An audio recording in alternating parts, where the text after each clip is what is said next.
За энэхүү нийслэлийн эрхчлийн төсвийн хөрөнгө оруулалтын гол цөм нь авт замаас гадна түгжирлийг бууруулах, цахилгаан дулааны хүртээмжийг нэмэгдүүлэхэд чиглэжээ. Тодорхойлбол туулын хурдны замын бүтээн байгуулалтыг эхлүүлж 2027 онд зорчих хөдөлгөөнийг нийнэ. Түүнчлэн 30 гаруй жил ярьсан дулааны цахилгаан станц 5 төслийн бүтээн байгуулалтыг эрх хавар эхлүүлэх юм байна. За нийслэлийн 2026 оны төсвийг 4.6 их найт төгрөгөөр нийслэлийн иргэдийн төлөөлөгчдийн хурал дөнгөж сая баталлаа.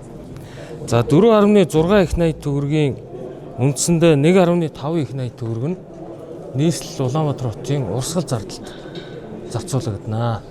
Нийслэлийн харьяа бүх байгууллагуудын ажилтнуудын цалин, байр ашиглалтын зардлууд, за цаашлаад хот нийтийн аж ахуйн засвар, цэвэрлэгээ, хог тээвэр гэх мэт ийм зардалд нийтдээ 1.5 их найт төгрөг.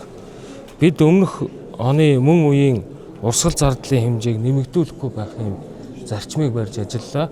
Гэвч Монгол Улсын засгийн газраас төрийн албаагчдын цалин үе шаттай нэмэгдүүлж байгаатай уялдуулж нийслэлийн нутгийн захиргааны байгууллагын ажилтны зарим ажилтны цалин үүнтэй уялдуул нэмсэн ийм төсвийг батллаа.